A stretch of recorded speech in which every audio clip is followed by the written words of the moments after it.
Programme मध्य मुकाबले में खुशामदीद। मैं हूं रबिया एहसन और मेरे साथ मौजूद है रऊफ क्लास्ट्रा। और आज के प्रोग्राम में जो टॉपिक्स हम शामिल करेंगे उसमें सबसे पहले पीटीआई का बैकफुट पर जाने से इनकार, इस्लामाबाद एहतजाज की नाकामी पर छोटे शहरों में एहतजाज का ऐलान, शेड्यूल जारी। दूसरी जानिब केपी असम्बली में मेंबरान सूबाई असम्बली आपस में लड़ पड़े, एक दूसरे पर संगीन इल्जामात। वजीर आला गंडापुर ने इस्लामाबाद से केपी पहुंचने की नई कहानी खोल दी।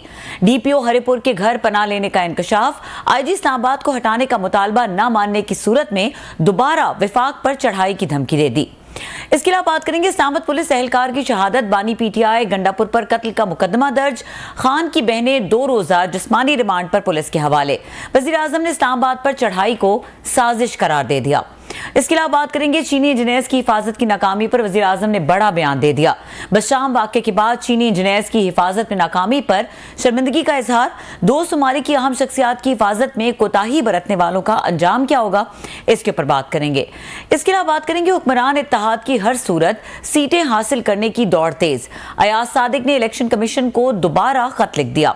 खत के बाद इलेक्शन कमीशन ने इजलास तलब कर लिया। इस हवाले से जो अहम डिटेल्स हैं वो भी आपके साथ शेयर करेंगे। हमें डिस्कशन के लिए ज्वाइन कर रहे हैं सीनियर एंकर पर्सन और पॉलिटिकल तज्जियाकार हैं काशिफ बासी साहब, उनको वेलकम करेंगे। अस्सलाम वालेकुम काशिफ बासी साहब। वालेकुम अस्सलाम जी। अस्सलाम वालेकुम रऊफ साहब। जी वालेकुम सलाम सर, बहुत शुक्रिया, थैंक यू ब्रदर। काशिफ बासी साहब बहुत शुक्रिया आपने हमें ज्वाइन किया। और जिस तरह अभी बात हो रही थी, क्लास साहब कह रहे थे कि आपके इंटरव्यूज जो होते हैं वो बिल्कुल देखने वाले होते हैं, सुनने वाले होते हैं, क्योंकि उसमें से काफ़ी चीज़ें, काफ़ी क्लैरिटी है वो सामने आती है। आपने आज भी एक बड़ा इंटरव्यू किया। अभी ये जो आप मुख्तलिफ लोगों से बातचीत कर रहे हैं, अपने प्रोग्राम में भी कर रहे हैं, वैसे भी कर रहे होंगे, ये जो पूरी सिचुएशन डेवलप हुई 4 अक्टूबर को, और फिर जिस तरीके से पीटीआई एक उसके बाद एक हिजान की कैफियत में है, ना वो एक साइड पे जा पा रहे हैं ना दूसरी साइड पे जा पा रहे हैं, क्या लगता है again it was a flop show? ये पीटीआई को बुरी तरह से इंपैक्ट कर गया है? देखिए, मैं लास्ट प्रोग्राम में भी जब आपके साथ था, मेरा कंटेंशन शो के कामयाब या फ्लॉप होने का ये है कि आप किसी को खुली इजाजत दें और फिर ये फैसला करें कि वो कामयाब शो कर सकते हैं कि नहीं। मेरा ख्याल है कि इस तरह रोकना, कंटेनर्स लगाना, इतनी आंसू गैस, इसके बाद ये कहना कि लोग इकट्ठे नहीं हुए, लोग को गुरिल्ला फाइटर्स तो है नहीं, ये तालिबान तो है नहीं जिन्होंने पहुंच जाना है मुश्किल हालात में। तो आई थिंक ये एक बुरा गेज है जज करने के लिए कि कामयाब है या नाकाम। काशिफ, मैं नंबर के हिसाब से नहीं पूछ रही, मैं ये पूछ रही हूँ कि जो इसका इम्पैक्ट हुआ पीटीआई की पॉलिटिक्स पे, या जो उनके खराब हालात थे उनको ठीक करने पे, वो क्या था? Okay, if you want to look at it that, देखिए इसको देखने के 2 तरीके हैं, 2 जावियों से इसको देखा जा सकता है। एक तो जो इसका इख्तिताम है, ये आज पूरी तरीके इंसाफ अली अमीन गन्नापुर से सवाल पूछ रहे हैं बजाय इसके कि हुकूमत से सवाल पूछ रहे हैं। तो इसका एक सबसे बड़ा नुकसान तरीके इंसाफ को ये हुआ कि जो लीडरशिप ऑन ग्राउंड है, लोग क्या उसको आइंदा ट्रस्ट करेंगे, ये बड़ा मुश्किल हो जाएगा। इवन अगर कहना, मैं मफरूजे के तौर पर कहा कि गन्नापुर साहब की कहानी ठीक है, अगर ये कहानी ठीक भी है, तब भी क्या लोग इस कहानी को बाय करते हैं, यकीन करते हैं इस कहानी पर? शायद नहीं यकीन करते। तो इस वजह से एक तो तरीके इंसाफ को सबसे बड़ा जो सेटबैक होगा इसका, कि जो बाय लीडरशिप है उसका जो क्रेडिबिलिटी लॉस है, लोगों को नहीं समझ आता कि लोग एहतजाज करेंगे, उसके लिए लीडरशिप चाहिए, लीडरशिप में उनको रास्ता दिखाना। तो मेरा ख्याल है रास्ता दिखाने में लीडरशिप मेरे ख्याल में कम अज कम इस इस्लामाबाद के एहतजाज की हद तक नाकाम इसलिए रही है कि लोग उस दिन शाम को भी उनको ये पता नहीं था कि हमने करना क्या है। जी काशिफ, बहुत शुक्रिया आपका। आपने बड़ा इंतहाई एक सिग्निफिकेंट कमेंट पे आपने अपना ये रोका है ये खुद को, कि उनको पता ही नहीं था कि उन्होंने क्या करना है।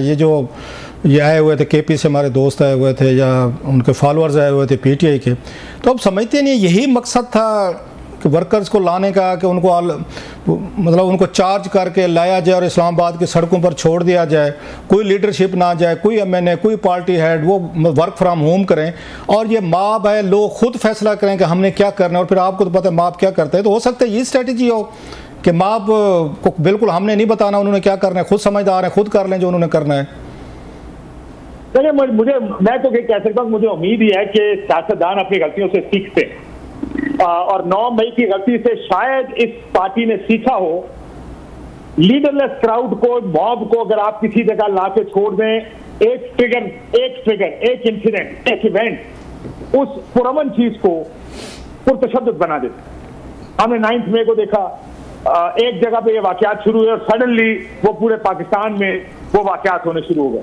अगर ये स्ट्रैटेजी थी तो इसका मतलब उन्होंने ना सबक सीखा है, और मेरा नहीं ख्याल ये स्ट्रैटेजी हो सकती है, बिकॉज उनको पता कि एक और गलती उसके बाद तहरीके इंसाफ पर सख्तियां मजीद बढ़ जाएंगी, पार्टी पाबंदी की तरफ जाएगी, पार्टी को कौन काम करने देगा, सब अगर एक 9 में दोबारा कर गई तहरीके इंसाफ, तो इस तरह ला के छोड़ देना it was a big mistake. मेरा ख्याल है उन्होंने ये सबक नहीं सीखा कि लीडरलेस क्राउड को नहीं छोड़ना, ये सबक सीखना चाहिए था 9 मई से। हालांकि 9 मई में लीडर्स सेकंड थर्ड टीयर मौजूद थे, वो फिर भी मॉब को रोक नहीं पाए, तो ये बड़ी गलती थी। मेरा ख्याल है ये आपकी बात बिल्कुल ठीक पॉइंट आउट की आपने कि शायद उन्होंने इस बारे में सोचा ही नहीं कि ये जो मॉब आया है, ये क्राउड आया है, इसको मैनेज कैसे करें। काशिफ, उन्होंने आपने कहा कि वो कोई एक चीज भी ट्रिगर कर सकती है, ट्रिगर करने का मवाद तो दिया गया क्राउड को, क्राउड समझदार निकला सर, अनलाइक ह्यूमन हिस्ट्री। हालांकि मॉब इतना समझदार नहीं होता, मॉब तो एक तरह का जब वो बिफर जाए तो फिर वो वायलेंट हो रहा है कि पुलिस मार रही है, आंसू गैस है, लड़ाई फटे हो रहे हैं।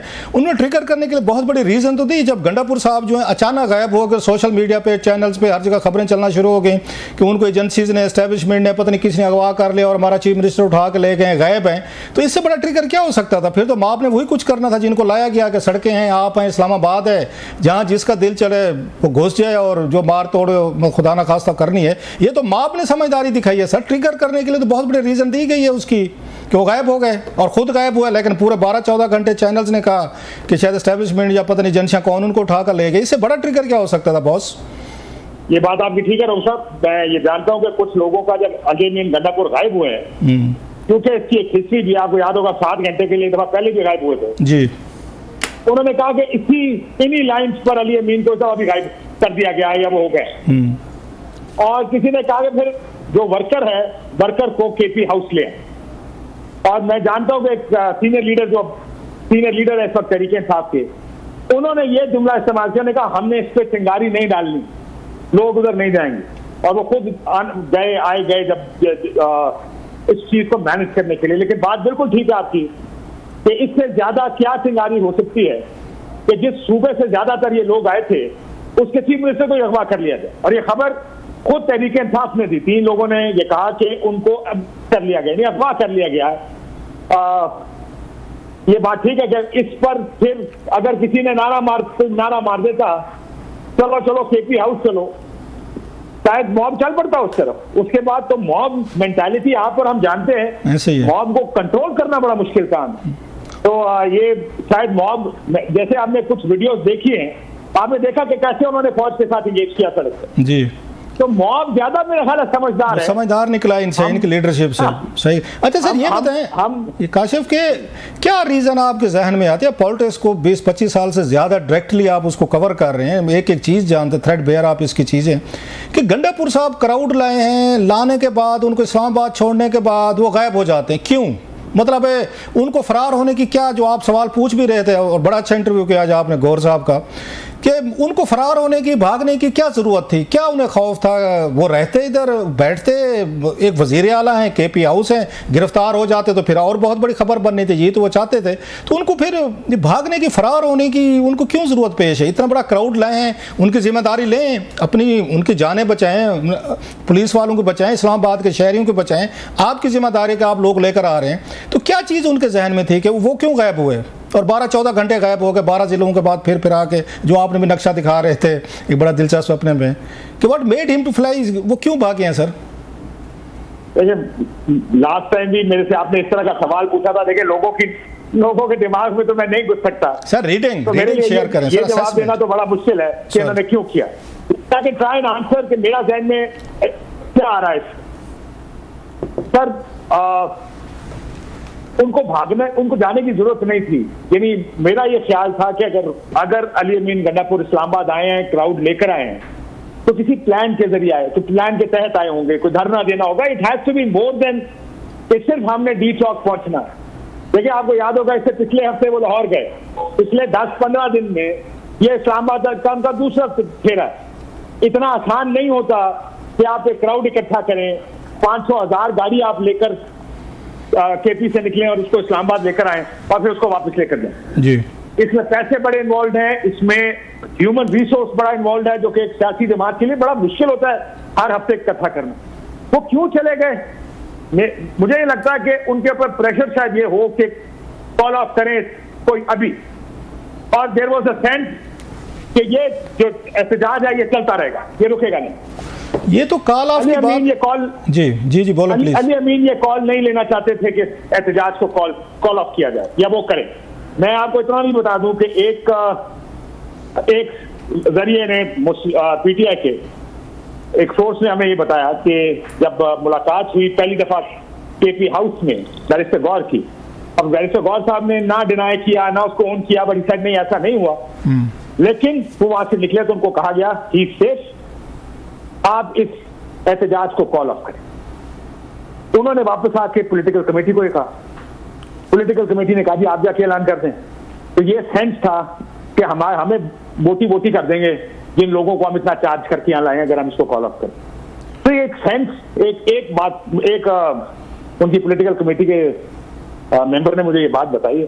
तो ये कोई नहीं करना चाह रहा था कि ये अनाउंस करे जाके अवाम के सामने या इस मॉब के सामने कि हम आपका ये एहतजाज कॉल ऑफ करें। अच्छा ये भी आपने बड़ी, अगर आप मुझे कहे कि मैं जी जी जी अगर मुझे कह रहे हैं कि मैं घोड़े दौड़ाऊं अपने, तो मैं अगर बहुत ही दौड़ाऊं तो मुझे ये वजह नजर आती है जिसकी वजह से अली अमीन चले गए हों कि वो कोई फैसला नहीं कर सकते होंगे उस जगह पे, कि जो फैसला शायद पार्टी शायद खान साहब उससे चाहते थे वो फैसला वो कर नहीं सकते थे, और जो दूसरा रास्ता है वो करना नहीं चाहते थे।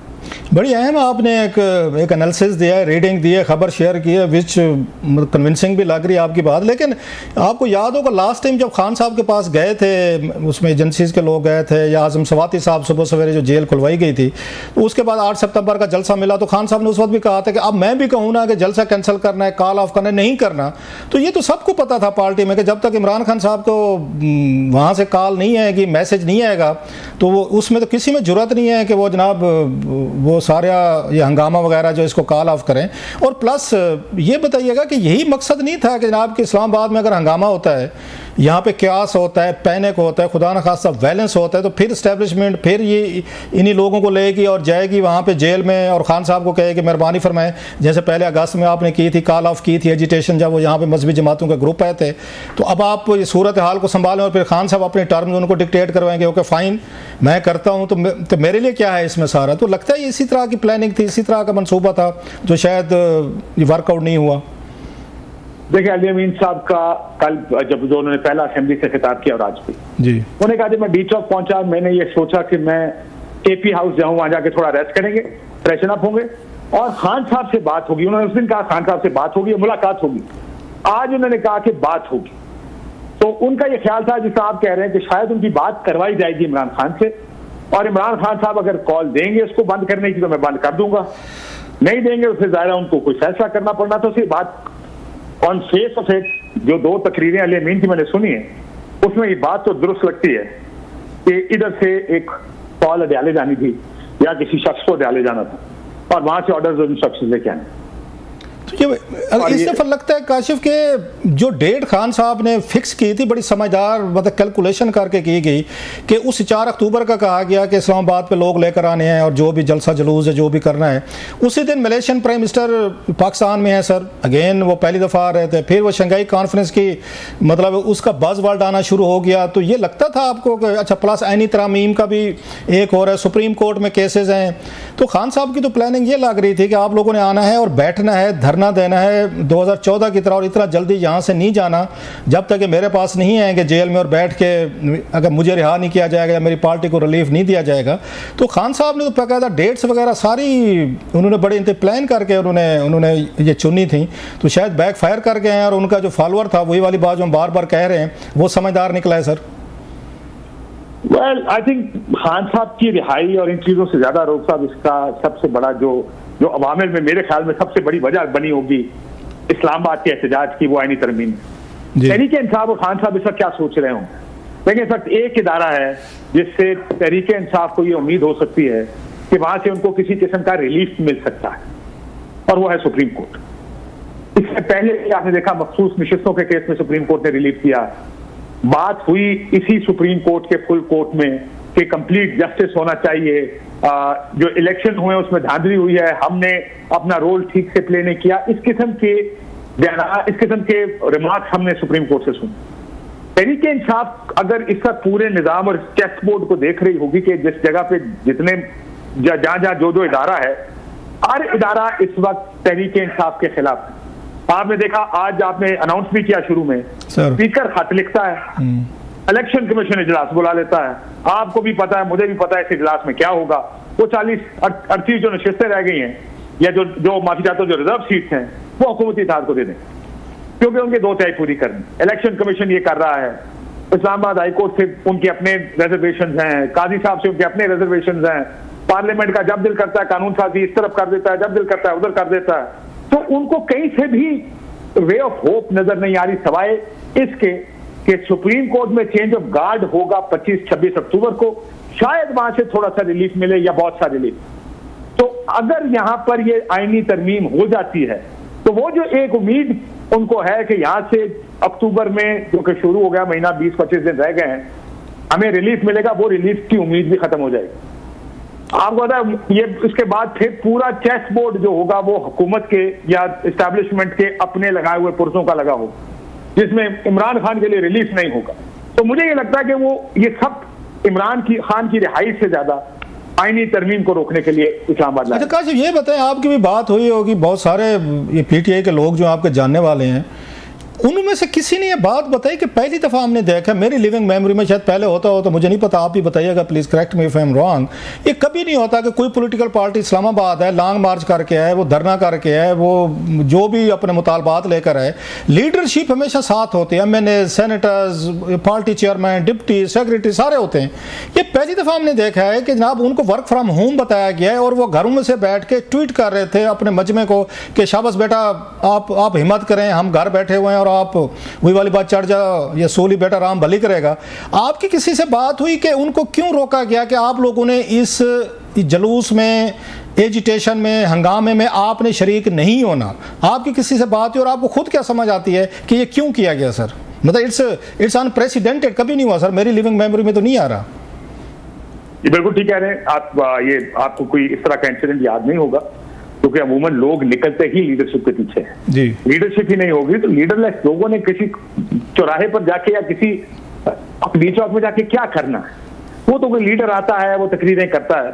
बात मेरी बहुत हुई, सबकी कहानी एक ही है, जिसमें जो बिलीवेबल भी है किसी हद तक। इन्होंने बहुत से MNA जो वल्नरेबल MNA है ना रऊफ साहब, वल्नरेबल से मुराद जिनके बारे में इनका ख्याल है कि कमजोर हो सकते हैं, उठाया जा सकता है। देखिए आप सादुल्लाह बलोच साहब की अगर आप कहानी सुने, जो वीलॉग या जो उन्होंने वीडियो दी थी कि किस तरह उनके घर की खवातीन को उठा लिया गया, पीटीआई का ये ख्याल है कि अगर हमारे MNAs को उठा लिया गया तो शायद तोड़ने में आसानी हो। नंबर इस वक्त हुक्मरान इत्तेहाद के पास पूरे नहीं है, वो 2 तिहाई अक्सरियत। आप देख रहे हैं कि ये जो स्पीकर का खत है ये इसी वजह से लिखा गया है क्योंकि उनके पास दूसरी तरफ नंबर्स पूरे नहीं है।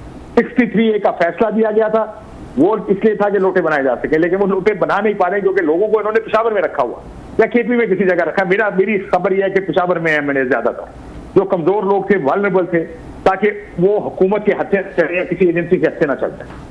अब उस वजह से ये दूसरा रूट इस्तेमाल हो रहा है ECP का। जो आपकी बात में चलें, एक सेकंड के लिए मान लेते हैं कि उनकी बात में वजन है। 3 नाम मैं बताता हूँ, 4 इनको हुकूमत नहीं पिक कर सकती थी, ये इनकी मतलब फर्स्ट इनकी टीयर में है, इनको नहीं उठाया जा सकता था, ना उनको ज़बरदस्ती करके उनसे वोट लिया जा सकता था। बैरिस्टर गौहर साहब थे, इनको नहीं उठा सकते थे, चेयरमैन है और पार्टी के MNA है। इसके बाद ये शिबली फराज साहब हो गए सर, उमर अयूब साहब हो गए, मैं नाम ले लेता हूँ, शेख वकास अकरम साहब हो गए जो इनके प्रोमिनेंट हैं। ये 4 लोग तो थे जिनको कम से कम, मेरा नहीं ख्याल है कि हुकूमत या कोई एजेंसियाँ या कोई पुलिस उठा के इनको ज़बरदस्ती करती और जाके इनसे वोट डलवा देगी तरमीम में। ये 4 लोग तो आ सकते थे, ताकि कोई बंदा तो हो, अगर माँ बाप के हाथ से निकलना शुरू करे, कोई लोग तो हों जो थोड़ा सा रास्ता दिखाएं, कंट्रोल करें। ये 4 लोग भी नहीं थे सर, ये तो मैं नाम दे रहा हूँ, आप भी बता सकते होंगे 2-4 और मजीद लोग जिनको हुकूमत मेरा ख्याल है टच ना कर दे कि इनसे हम वोट डलवाएंगे, वो भी नहीं थे। सलमान अकरम राजा साहब होंगे, लेकिन मेरा ख्याल है वो लाहौर होंगे, क्योंकि अगले दिन लाहौर का एहतजाज था, क्योंकि वो तो MNA ही नहीं है, तो उनको उठा के सरकार ने कुछ करना नहीं। उन्होंने तो ट्वीट किया, वो काशिफ आपने पढ़ा होगा, और बड़ा समझदाराना ट्वीट किया जिसपे गालियां भी खाई हैं गरीब ने, क्योंकि यहाँ पे डिसेंट पढ़ा लिखा आदमी बात करे तो फौरी तौर पर गद्दारी के फतवे लग जाते हैं।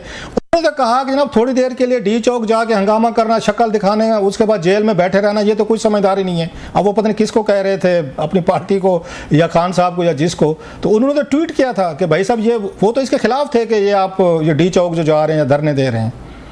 लेकिन रोक साहब आप ही के सवाल से अगर हम चूंकि हमने अपनी पतंगियां उड़ाई हुई हैं तज्जिए की सर, तो दूसरा आर्गूमेंट इसी के अगर निकाला जाए कि मेरा ख्याल है कोई प्लान भी नहीं था किसी के पास, किसी को नहीं पता था करना यही क्या। प्लान था जो मैं पिट रहा हूँ, यही प्लान था कि कोई प्लान नहीं है, इनको खुला छोड़ दो आवाम को। और बांग्लादेश टाइप कोई खुदा ना खास्ता जो मॉडल है वो इस्लामाबाद में आता है तो आने दें, लोग खुद ब खुद आते जाएंगे और बात बढ़ती जाएगी, फिर खान साहब बैठेंगे और वो कंट्रोल करेंगे अपनी शरायत। लेकिन डॉक्टर साहब इसमें इस आर्गूमेंट से मुझे प्रॉब्लम यह है कि 9 मई के बाद अगर एक सियासी जमात दोबारा वही स्ट्रैटेजी जो कि एक स्ट्रैटेजी बैकफायर कर चुकी है एम्प्लॉय करती है, ये उतनी अकलमंदी वाली स्ट्रैटेजी नहीं होती, बड़ी अहमकाना अप्रोच होती है। क्योंकि देखिए जब भी आप कोई high risk high reward approach लेते हैं ना, सबको आपको ये पता होता है कि इसका रिवॉर्ड अगर हाई है तो इसका रिस्क भी बहुत हाई है।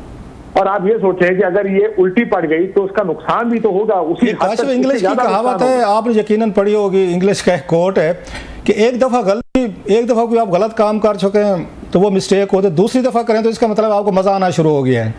तो ये अगर मतलब ये तो दूसरी दफा वाला काम हो रहा था सर। 9 मई से आपने का सबक नहीं सीखा। बाद लोग मेरे जैसे नालायक होते हैं, वो नहीं भी सीखते सबक सर, वो कहते नहीं कि पिछली दफा शायद ठीक नहीं हो, आपकी दफा ठीक कर लेंगे हम। आपकी मैंने ट्वीट भी देखी है, वो मजे लेने वाले काम आप आजकल ट्वीट कर रहे हैं ना, वो उनका एहतियात किया करें। तो मुझे यकीन आप समझ गए होंगे मैं किस तरफ इशारा कर रहा हूं। समझ गया sir, I got your point. तो देखिए मसला ये, मैं आई कांट इमेजिन, देखिए पॉलिटिक्स जो है ना, जिस आपने सलमान राजा साहब की ट्वीट का जिक्र किया, इस वक्त जो लोग हेल्म ऑफ अफेयर्स पे ना, 2 किस्म के लोग हैं। ज्यादातर लोग वो मैवरिक्स नहीं है। अगर आप देखें बैरिस्टर गौर हो गए, उमर अयूब, सलमान अकरम राजा, ये पार्टी का थिंक टैंक यही है ना, जिन्होंने जो मेन पॉलिटिकल जो गेम है ये जो डिसाइड करते हैं, जिनके हाथ में ऑफिस है सारा, ये वो मैवरिक्स नहीं है। तो आई कांट इमेजिन कि ये लोग इस तरह का अगर एक ऑप्शन आएगा कि बंदे लाओ और खुले छोड़ दो, जो कि मुमकिन है, मैं ये नहीं कह रहा कि नहीं हो सकता, ये बात आपकी बात में ना कि ला के फिर उनको छोड़ दिया गया और बंदा ही कोई नहीं था वहां पे, वो तो लोग अकलमंद निकला है। मैं ये आर्गूमेंट भी कंसीड करते हुए कह रहा हूँ कि मुझे बड़ा मुश्किल है कि ये शासनदार एक अकलमंद आदमी भी होता है, उसको पता कि मैं जानता हूँ, मैं हमारे एक दोस्त है शेख वकास अकरम साहब, उनकी वो घी मिल है वो बंद कर दी, उनकी ट्रांसपोर्ट बंद कर दी, उनका पता नहीं क्या क्या कुछ बंद कर दिया है। उन्हें पता है कि अगर हमने अब गलती की तो धंधे भी बंद होंगे, सियासत भी होगी और फिर बड़ी हाई हैंडेडनेस होगी। इतना हाई रिस्क मनूवर करने की पोजीशन में तरीके इंसाफ इस वक्त शायद नहीं है, मेरा अपना जाती ख्याल ये है। लेकिन इसमें फिर अब सियासत में anything is fair in love and war and politics, that I also concede। लेकिन फिर काशिफ इस सिचुएशन में ये जो लोग आप कह रहे हैं कि एक तरह से इन सब के कैपेसिटी ब्लॉक्स हैं, एक हद से आगे ये नहीं फ्लाई कर सकते, तो ऐसी सिचुएशन में ये ऐसे नजरिए के साथ या ऐसी पार्टी में क्यों मौजूद हैं जहां पे रिस्क ही रिस्क हैं? देखें मेरी बात सुने, पाकिस्तान की सियासत में रिस्क तो हर पार्टी में। अगर कोई ये सोचता कि किसी पार्टी में रिस्क नहीं, अभी आप 2 साल पहले चले जाए तो बाकी सारी पार्टियों के बंदे जेल में थे, तहरीक इंसाफ हुकूमत में, तहरीक इंसाफ हुकूमत में बाकी जेल में बाकी सारे हुकूमत में। ये हमारा बड़ा साइकिल का प्रोसेस है। देखिए किसी ने अगर सियासत करनी है तो he can't just keep doing musical chairs of government party only. कुछ लोग करते भी हैं लेकिन लार्जली देखिए अब एक सियासत, एक पॉलिटिकल एक आदमी ने सियासत करने का फैसला कर लिया है, if they have decided to do politics, why not PTI. I mean PTI इस वक्त पाकिस्तान की मकबूल तरीन जमात है। ये वो जमात है जिसने पंजाब के जीटी रोड से मुस्लिम लीग नून को उखाड़ फेंका। इससे ज्यादा मकबूल क्या जमात होगी जो मेरे ख्याल में 2/3 अक्सरियत ले ली जिसने इन इलेक्शंस में 8 फरवरी के। तो they are siding with a political party. उनको सिर्फ अब अपने टाइम का इंतजार है, they waiting for their turn, they waiting for their time to start. इसलिए मुझे लगता है कि इनको गलतियां अवॉइड करने की जरूरत है। लेकिन ये सियासत ये नहीं होती कि जिस जगह कोई पार्टी मुश्किल में आ जाए आप पार्टी छोड़ दें, आप अपने वक्त का इंतजार करते हैं। लेकिन एक मसला है पार्टी के अंदर जो भी सीनियर एलिमेंट्स हैं और हैं, मतलब लोग हैं समझदार, पार्टी पीटीआई में लोग हैं वो बात करते हैं थोड़ी सी कि टेम्परेचर लो किया जाए, पॉलिटिक्स की जाए, थ्रेट्स, बुलिंग, हंगामे, धरने, इनको हटा के कुछ अरसे के लिए हम कुछ चीज़ों को नॉर्मलाइज करने की कोशिश करें, या कुछ लोग बयानात इतने सख्त ना दें, स्पेशली खान साहब हैं तो उन पे तो उनको तो लेबल लग जाते हैं, उनको तो गद्दार कह देते हैं, एजेंसियों के टाउट कह देते हैं, ये तो बिक गए हैं, झुक गए हैं, ये तो मिले हुए हैं, खान साहब को नाकाम करना चाहते हैं, और खान साहब भी उनके खिलाफ हो जाते हैं, उनको उठा के पार्टी से बाहर उनको फेंक दिया जाता है या डंप कर दिया जाता है। वहाँ पर जो अक्ल की बात करे पीटीआई के अंदर, उसको तो सबसे ज्यादा गद्दारी का टाइटल मिल जाता है सर। तो लोग डर के मारे बात ही नहीं करते कि ठीक है यार हमें क्या पड़े, चुकी जाओ, जो अगर वाह वाह भले भले किए जाओ तो हम क्यों अपने आप को बुरा समझे। तो आप मुझे बताएं कि पार्टी के अंदर कोई कुछ सीनियर एलिमेंट्स की जगह है वो बात करें और आगे से खान साहब या कोई बंदा बात सुन ले उनकी, सर वहां तो गुंजाइश ही नहीं है। राव साहब बड़ा एक आपको वाकया सुनाता हूं, वाकया नहीं कुछ कोट सुनाता हूं जो कुछ लोगों के बारे में कहा जाता है।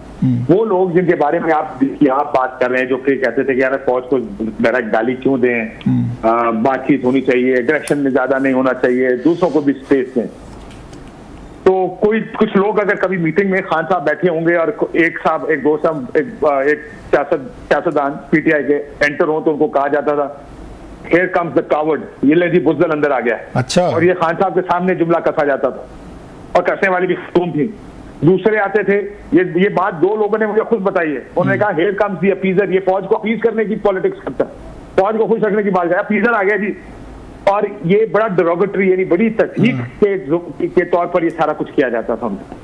तो और वो खातून जो ये करती, सबसे पहले तरीके इंसाफ उन्होंने छोड़ी, सबसे पहले तरीके इंसाफ उन्होंने छोड़ी। मुझे यकीन आप समझ गए मैं किन की बात कर। तो ये खान साहब की मौजूदगी में होता था तो खान साहब का क्या रिएक्शन होता था इस जब वो ये कमेंट सुनते? खान साहब ने इन सबको पीछे कर दिया था और इसी वजह से किया था, क्योंकि वो अगर एक सर्टेन दरमियानी पोजीशन लेने की बात करते थे, वो जो हॉक्स बैठे थे आगे पीछे तहरीक इंसाफ में और खान साहब के आगे पीछे, वो उन लोगों को इतना एम्बैरेस कर देते थे, इतना उनकी वो कहते हैं मट्टी पुलिस कर देते थे, फिर उसके बाद उनकी जगह नहीं बचती थी। एक साहब को मैं मिला, मैं कहा जी खान साहब कहते यार 3 महीने हो गए मुलाकात हुई, और बड़े सीनियर लीडर की बात कर रहा हूं, मैं कोई छोटे मोटे उसकी बात नहीं कर रहा। 3 महीने 4 महीने मुलाकात ही कोई नहीं, टाइम ही नहीं मिलता था। रेयरली कभी कहता मुलाकात हो जाए तो हो जाए, तो हमें अंदर ही नहीं आने। मतलब खान साहब ने अपने ऊपर दरवाजे बंद कर दिए थे कि जनाब के मुझे किसी की कोई एडवाइस नहीं चाहिए, अगर आप इतने समझदार हैं, बड़े अक्लमंद हैं, अक्ल कूल हैं, तो जनाब फिर आप ही मेरी जगह बैठ जाते, फिर वोट भी ले लेते, लाखों का मजमा मुझे सुनता है, हीरो मैं हूँ, दुनिया मेरे उस पर चलती है, तो आप लोग मुझे एडवाइस करेंगे। मेरा ख्याल है ये हर लीडर के साथ प्रॉब्लम होता है, एक स्टेज पे अपने ऊपर हिदायत के रास्ते और मशवरे या सीनियर एलिमेंट्स को वो क्लोज कर लेते हैं। Last comment sir. देखिए मैं ये नहीं समझता कि लोग मशवरा नहीं करते, हर जमात में मशवरा होता है। मैं पीपल्स पार्टी को भी जानता हूँ, वहां पर भी खुल के मशवरे होते हैं, नून में भी होते हैं, तरीके इंसाफ में भी होते हैं। मसला ये कि डिक्टेटरशिप लीडर की इतनी तगड़ी है कि आखिर में फैसला एक आदमी नहीं करना है, उसको जो इन मशवरों में से पसंद आ गया उसने करना वही है जो उसको पसंद आएगा। बेशक 90 लोग एक बात कर रहे हैं और एक आदमी दूसरी तरफ से कोई बात करे और लीडर को लगे कि ये एक आदमी ठीक कह रहा है, तो फिर आखिर में वीटो पावर उस लीडर फिर मेंबर भी सोच के बात करता है ना कि लीडर को ये बात पसंद आएगी कि ये कहूंगा तो लीडर के जहन में ये है, लिहाजा मैंने वही बात कहनी है। इसी वजह से ये होता है, इसी वजह से ये होता है क्योंकि लोगों को आउटकास्ट कर दिया जाता है, क्योंकि सियासी जमातों में उन लोग जगह नहीं बचती जो लोग लीडर की मर्जी के या उसकी मंशा के खिलाफ बात। ये खुशामदी लोग कब्जा कर लेते हैं, ये हमने देखा है कि जो सबसे ज्यादा चुप के रखेगा और अपने लीडर के ये मर्जी की गुफ्तगू करेगा, वही मशवरा देगा, लीडर सुनना चाहता है, बाकी के लिए स्पेस नहीं बच जाती। बहुत शुक्रिया Kashif, thank you very much for being with us sir, we are grateful brother. Kashif से एक्सक्लूसिव गुफ्तगू कर रहे थे। यहाँ पे वक्त हुआ ब्रेक का, ब्रेक के बाद डिस्कशन को कंटिन्यू करेंगे और बात करेंगे। हमारे साथ कामरान यूसुफ सीनियर दफाई तजियाकार है, वो मौजूद होंगे, उनसे बात करेंगे जो हालिया दहशतगर्दी का वाकया था और जो उसके डैमेजेस हैं, इम्पैक्ट हैं, उसके ऊपर बात करेंगे, क्योंकि आज वज़ीर आज़म ने भी इस वाकये के हवाले से बात की। इस ब्रेक के बाद हमारे साथ रहिए।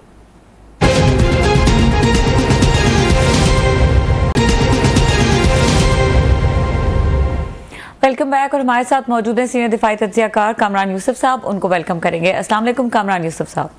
जी अस्सलाम वालेकुम जी। कामरान यूसुफ साहब बहुत शुक्रिया, आपने हमारे लिए वक्त निकाला।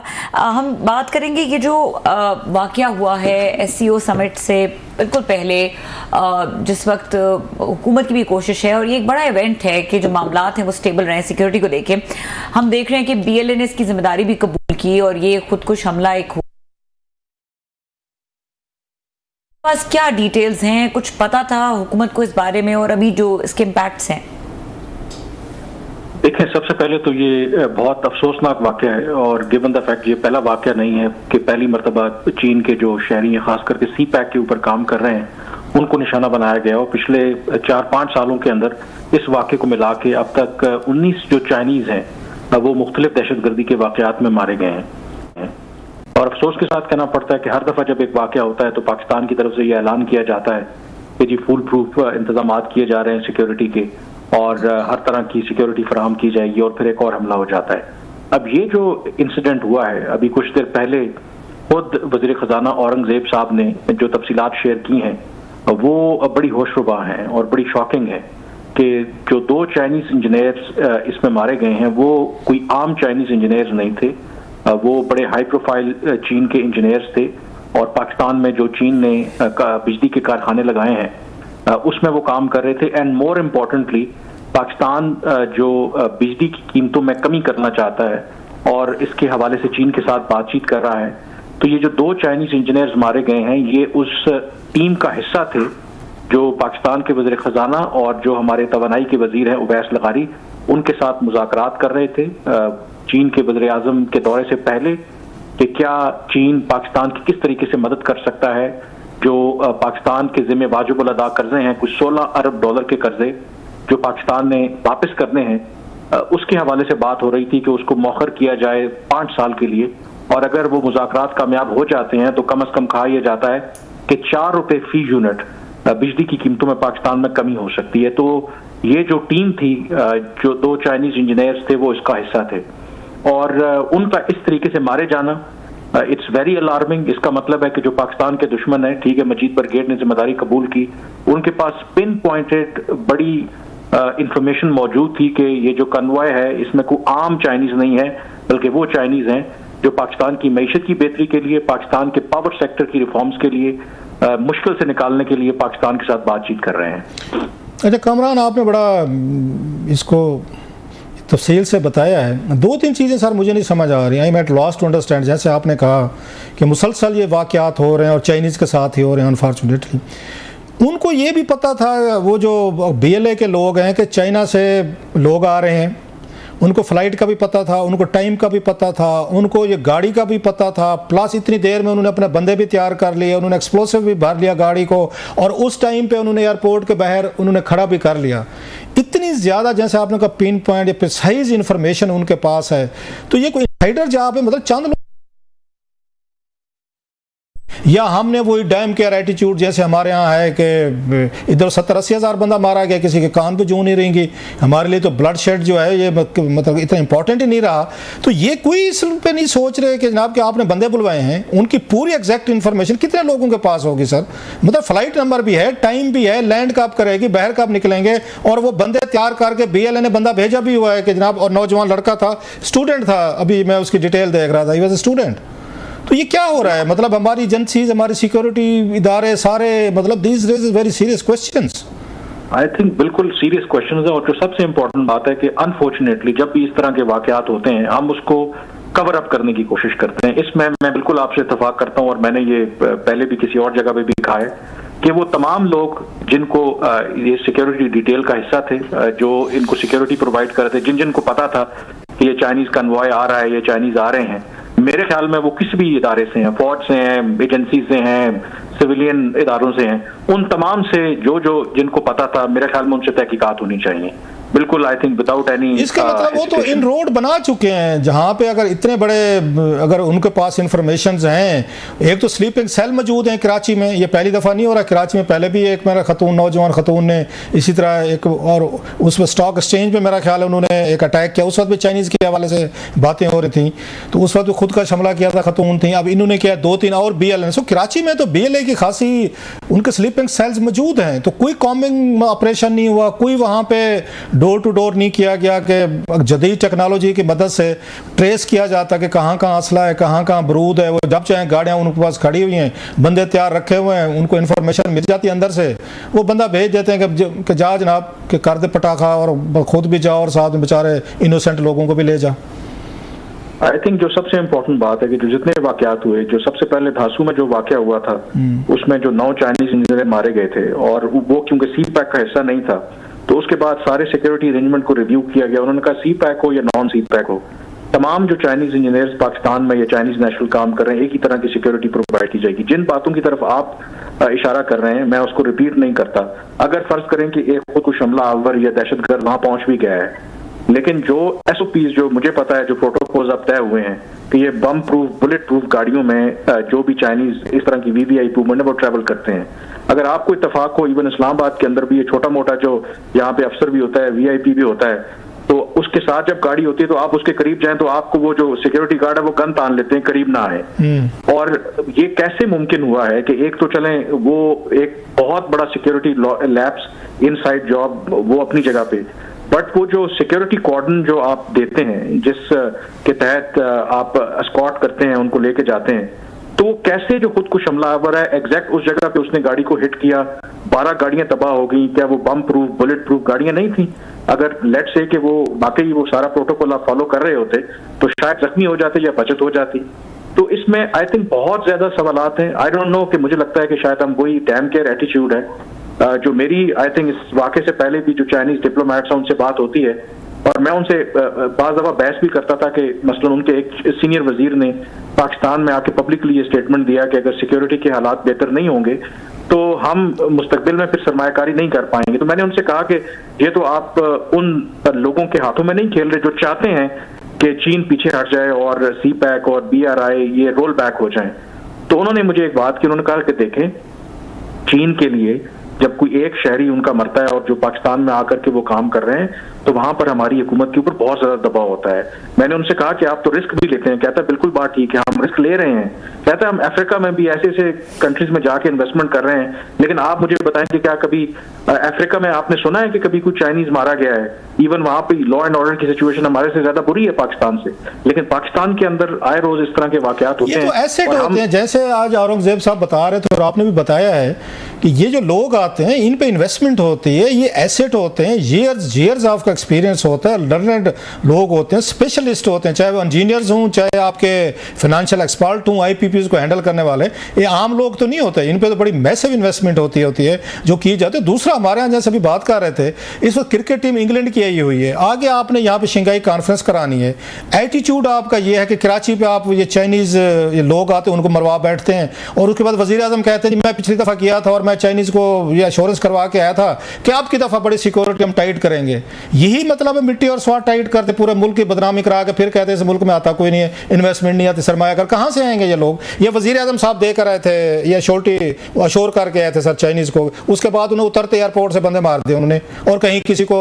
अच्छा, उसके बाद बड़े सियाने हो गए सर, ऐसी ऐसी डिटेल आ रही, हमलावर वहां से आया, इधर से आया, गाड़ी ये थी, रंग ये था, मूछें थी, क्लीन शेव था, फलां पर था, यकदम वो सारे एक्टिव हो जाते और सब कुछ पता चल जाता है सर। लेकिन बंदे मरवाने के बाद तो सर ये तो फिर इस मुल्क के साथ तो कोई नोबॉडीज मतलब कोई उनका जॉब है वो कार्य नहीं है। जी सर, देखें ये जो 26 मार्च वाला बशाम में भी जो वाकया हुआ उसके बाद भी 5 चाइनीज इंजीनियर मारे गए थे और उसके बाद जो हाईएस्ट जो एपेक्स बॉडी है जिसमें CPEC डिस्कस होता है, JCC, उसका इजलास हुआ, वर्चुअल इजलास हुआ।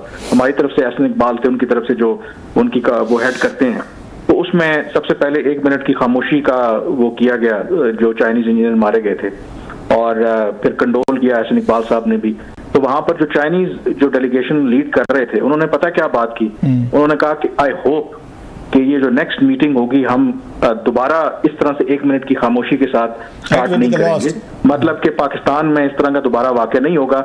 लेकिन अनफॉर्चुनेटली मेरा ख्याल है कि फिर वो वाकया हो गया है। तो अच्छा, हम एक और बताएं, दुनिया भर से हम डॉलरों में कर्जे लेते हैं। अभी आप खुद बता रहे थे कि 16 अरब डॉलर के में इस वक्त मसले हैं, IMF से लें, महंगे। आपकी दफ़ा तो पता है स्टैंडर्ड चार्टर बैंक से 11% पे शायद हम कर्जा लेकर आए सर, हाईएस्ट दुनिया की तारीख का ही होगा। कि उसके बाद हमने साथ कंपनसेशन देनी है सर, चाइनीज़ को हम कंपनसेशन देते हैं जो कि देनी चाहिए, मिलियंस ऑफ डॉलर्स की कंपनसेशन इन चाइनीज़ फैमिलीज़ को देते हैं हम इसी बात में खुश हैं कि वो बेचारे अपनी फैमिलीज लूज़ करते हैं, बच्चे लूज़ करते हैं, उनके पेरेंट्स, उनके बच्चे, बहन भाई, दोस्त, सब कुछ उनकी तो जाने गई। फिर हम उसके बाद सारी दुनिया से लोन लेके कंपनसेशन करेंगे मिलियंस ऑफ डॉलर्स की इन्हीं को चाइनीज फैमिली को। हमारा ये साइकिल रह गया है कि वो बेचारे आते रहेंगे, मरते रहेंगे, हमारी इनएफिशिएंसी, नहली, नलायकियां, और हम मिलियंस ऑफ डॉलर उनकी फैमिलीज को ये कंपनसेट करते रहेंगे और खुश होंगे जब ये देखेंगे हमने पैसे दे दिए जनाब, ये इससे हम ज़्यादा क्या कर सकते थे।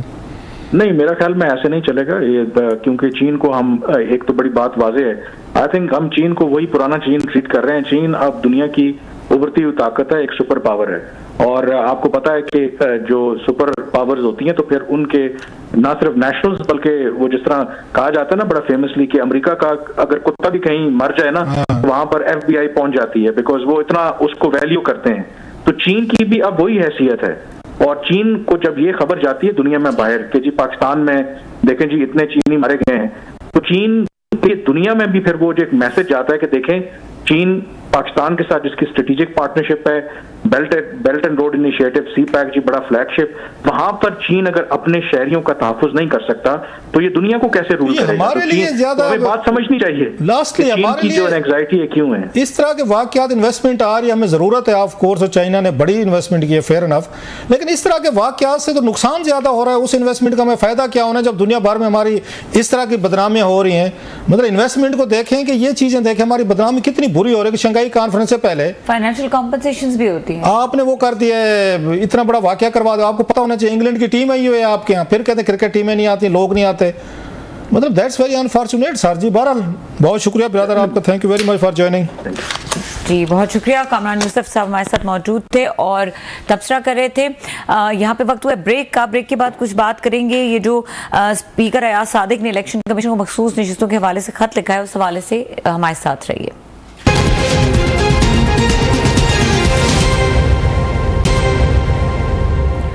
Welcome back. क्लास साहब, ये जो सारा मामला हुआ है और ख़ास तौर पे जिस तरह से आप बात कर रहे थे कि SCO समिट है, उससे बिल्कुल उसकी टाइमिंग बहुत ही क्रिटिकल है। अब इस सारे मामले में जब PM ये कहते हैं कि इस तरह का वाकया हुआ और मैं इस तरह की गारंटी दे के आया था, फिर भी वो हम बड़े शर्मिंदा है, तो PM किसको कह रहे हैं? ये किस स्टेप्स किससे लेने हैं? इंटेलिजेंस किसके अंडर है? मैं हमें शर्मिंदा कर रहे हैं ना भाई। आप अगर नहीं है हमारी औकात कि हम नहीं प्रोटेक्ट कर सकते, तो जिनकी फैमिलीज हैं, जिनके बच्चे हैं, उनके ये एसेट हैं। ये इतने प्रोफेशनल लोग के ओवरनाइट तो नहीं बन जाते ना, वो आप पे ट्रस्ट करके आते हैं। मतलब किसी मुल्क में हम जाते हैं, वहाँ उस मुल्क की सिक्योरिटी और उसकी एजेंसीज हों, उस मुल्क के लॉ एंड ऑर्डर हो, हम उस पर एतबार करके जाते हैं। दुनिया में कहीं भी जाएँ, ये हमारी गारंटी होती है कि हम किसी मुल्क में जा रहे हैं तो वो हमारी उन्होंने सेफ्टी रखनी है। कोई हमारे मुल्क में आ रहे हैं तो हमारा ये बनना है कि हमने उनको यहाँ सेफ एंड साउंड रखना है। और आपके ये मामूली लोग नहीं, आपको पता है कि चाइनीज़ पे अटैक हो रहे हैं, आज के नहीं हो रहे, ये कई बरसों से हो रहे हैं, डेकेड्स हो रहे हैं। आपने तो एक ब्रिगेड बनाई हुई है चाइनीज़ की ये प्रोटेक्शन के लिए, बिलियंस ऑफ रुपीज़ के उनके प्रोजेक्ट हैं। आपके पास, आपको पता है कि कराची में BLA के लोग हैं, ये पहली दफ़ा नहीं हो रहा, वहाँ पे कई दफ़ा हो चुके। बल्कि हुसैन हकानी साहब का मैं देख रहा था, उन्होंने मेरा लगा 94 या 95 से, उस वक्त कोई अमेरिकन इंजीनियर थे, उनको इसी तरीके से उनको टारगेट किया गया था कराची से। ये 90s की बात है। मतलब 30 साल बाद भी एग्जैक्ट वही वाक़या हुआ है जो आपका ये अमेरिकन इंजीनियर आए थे, उनके साथ जो कुछ हुआ था कराची में ही हुआ था। वो डान की मेरा ख्याल से स्टोरी उन्होंने उसका स्क्रीनशॉट लगाया हुआ था, और इसके साथ चाइनीज़ जो हुए हैं इनका भी स्क्रीनशॉट लगाया था हुसैन हकानी साहब ने वहाँ अमेरिका से, कि आपके 25-30 साल बाद एग्जैक्ट वो रिपीट हो रहा है। ये होती है जनाब सबक सीखने की आपकी कैपेसिटी। हमारी लॉ इन्फोर्समेंट, हमारी एजेंसीज हों, हमारी सिक्योरिटी एजेंसीज हों, इंटेलिजेंस हों, ये उनके लिए सबसे बड़ी एम्बेरसमेंट है कि ये वाक़यात का बार बार होना, और कराची में होना या बाकी इलाकों में होना। इंटेलिजेंस एजेंसीज किस काम के लिए होते हैं? एक कॉम्बिंग ऑपरेशन किए जाते हैं, अलर्ट रहा जाता है, आपको पता है। अच्छा, फिर आपने अगर उनको देनी है इतनी फुल प्रूफ उनको सिक्योरिटी दें कि कोई करीब ही ना आ सके, आप उनको रूट लगवाएं, रोकें, कहीं ना कहीं पे थोड़ी सी तो सेंस ऑफ कोई रिस्पॉन्सिबिलिटी कहीं तो नजर, मतलब मामूली सी बात रहेगी कि वो चाइनीज़ आते हैं, कहीं पे उनको बम से उड़ा दिया जाता है। हम 2-3 दिन अफसोस करते हैं, एक वजीर उनके ये कॉफिन्स के साथ हम चाइना भेज देते हैं, वो 2-4 वहाँ पे ये मगरमच्छ के आंसू बहा के खामोशी वगैरह, जैसे उन्होंने कहा एहसन इकबाल साहब की तरह 2 मिनट की खामोशी करके साथ में उनको एक चेक पकड़वा के $2-3 मिलियन का कि सर ये लें, हम वापस आ जाते हैं और अगले इंसिडेंट का वेट करते हैं। ये साइकिल है जो चल रहा है। कोई शर्मिंदगी नहीं है, कोई एम्बेरसमेंट नहीं है। लोग फिर एतराज़ तो ठीक करते हैं कि हमारे इदारे, हमारी एजेंसियां जो हैं फिर लोकली तौर पर पॉलिटिक्स में इन्वॉल्व होंगी, पॉलिटिकल इंटरफेरेंस करेंगी, पॉलिटिकल इंजीनियरिंग करेंगी, जो असल काम करने वाला है वो नहीं करेंगी, तो फिर तो मुल्क का ये कुछ होगा। सो ये सवालात किसी से तो किए जाने चाहिए। कुछ लोगों को तनख्वाह मिलती है उनके काम की, उनका कोई मैंडेट है, उनकी कोई SOPs हैं। आज तक कभी आपने सुना है कि आपने किसी उस पर इतने बड़े सिक्योरिटी ब्रीच पे आपने किसी की इंक्वायरी कर लिया, किसी को जवाब दे कर लिया, आपने किसी को सजा दे लिया? मैं यही पूछना जा रही थी और किसी को फिक्र नहीं है। और वजीर आजम कह रहे हैं मैं गारंटी, भाई आपने कैसे गारंटी दे दी थी जब आपको अपने मुल्क का, अपनी एजेंसियों का, अपने इदारों का, हमारी नलायकियों का इल्म है कि हम नहीं है, तो आप क्यों गारंटियां दे रहे थे? क्यों आप क्यों गरीबों के बच्चे मरवा रहे हैं? सेटिस्फाइड है हमारी इन्वेस्टिगेशन से? आप उनके बच्चे क्यों मरवा रहे हैं फिर? मतलब दूसरे लोग जो आते हैं, अगर इतनी औकात नहीं है, कैपेसिटी नहीं है, डोंट डू दैट। जैसे है हमारा चल रहा है, चलता रहे। प्रोग्राम का वक्त खत्म हो गया है। देखने के लिए शुक्रिया, इजाजत दीजिए, अल्लाह हाफिज।